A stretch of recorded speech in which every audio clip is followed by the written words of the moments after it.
The Peter Schiff Show. This is Peter Schiff, and I am talking with my guest, Charles Blahous, who is a trustee for Social Security and Medicare. And so I want to talk a little bit about the actuarial solvency of Social Security. First of all, Charles, do you know what a Ponzi scheme is?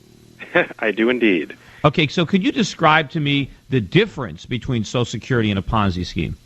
Well, I would say this. The difference is largely one of intent. I mean, obviously, a Ponzi scheme, you have something of an intent to defraud.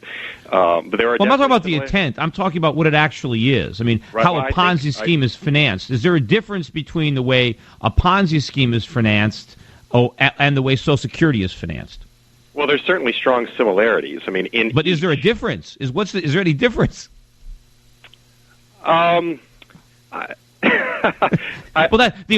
I can answer the question. The only difference is you're required to participate in this Ponzi scheme, whereas private Ponzi schemes are voluntary.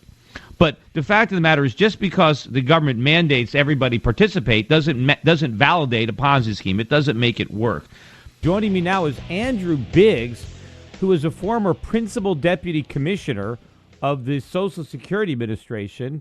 He also was the American Enterprise Institute resident scholar since 2008. In 2005, he worked on the Social Security reform at the White House National Economic Council. 2000 was on the staff of President's Commission to Strengthen Social Security. He's also been a Social Security analyst for the Cato Institute from 1999 to 2003. Andrew, welcome to the show. Hey, good to be with you. Thanks very much for having me. Yeah, thanks for being on. It seems like you've spent a lot of time on the Social Security issue. So maybe you can answer for me this one question, because I had one of the trustees on, and he really couldn't come up with an answer. So maybe you can enlighten us, because you've got a lot of experience here. So can you explain to me the difference between Social Security and a Ponzi scheme? Well, I know it's a tough question, but I don't know if you can come up with it. I don't want to hate to put you on the spot. Well, I mean, both are essentially transfer programs.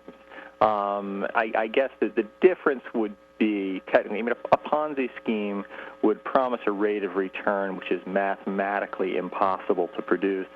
Social Security can keep going in essence by cutting the rate of return you get. I mean, Social Security will be a much worse deal for people retiring 50 years from now than it was for people retiring 50 years ago.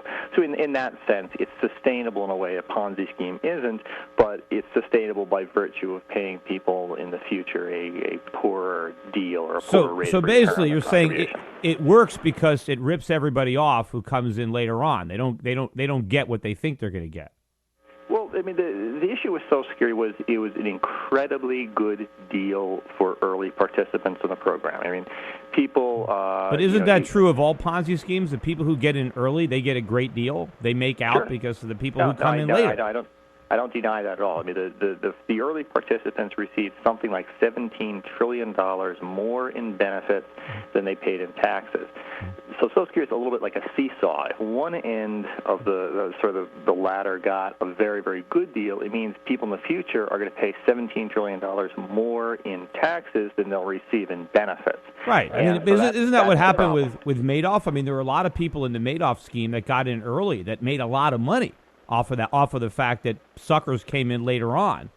Isn't that the same dynamic at Social Security, that all the money that our grandparents made is going to equal all the losses that our grandchildren suffer? Isn't that how it works? Sure. No, it all has to net out. The problem is there's no way out of it.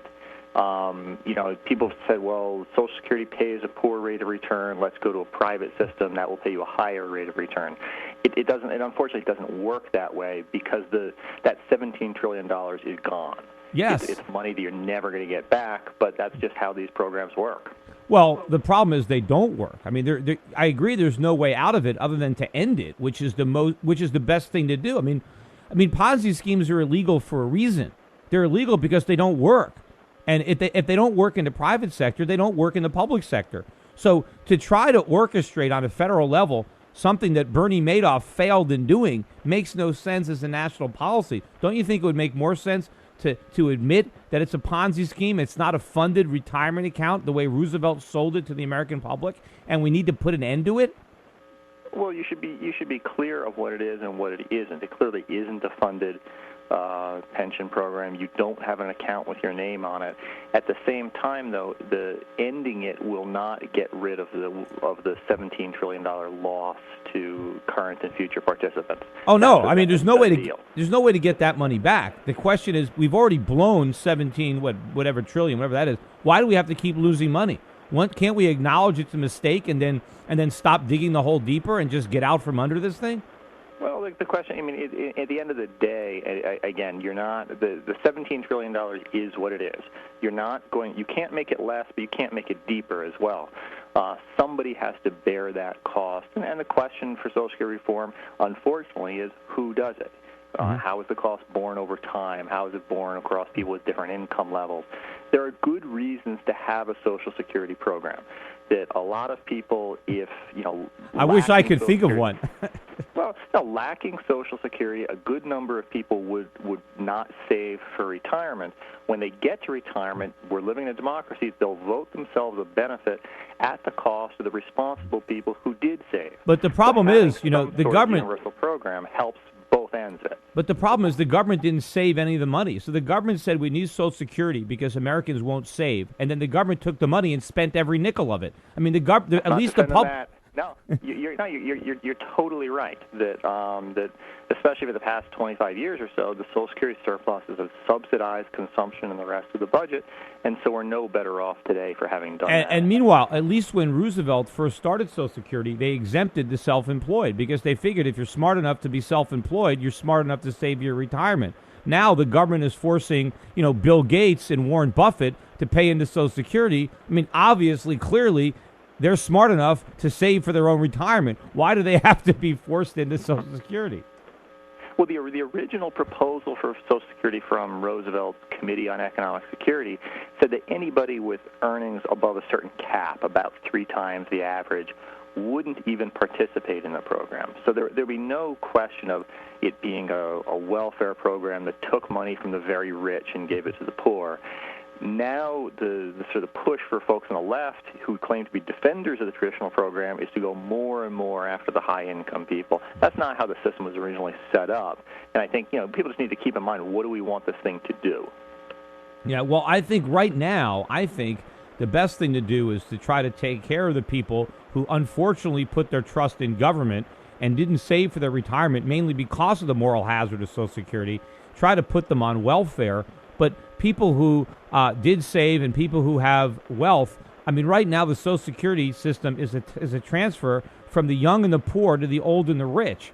You have a lot of young people paying an enormous burden, especially when you add what their employer pays, which is really coming out of their wages. Young people today are paying a huge amount in tax, and they're going to pay even more if we try to keep these promises to the earlier generation. I don't think that the people who were not even born when Social Security was around, I don't think they should be the ones that are stuck holding the bag.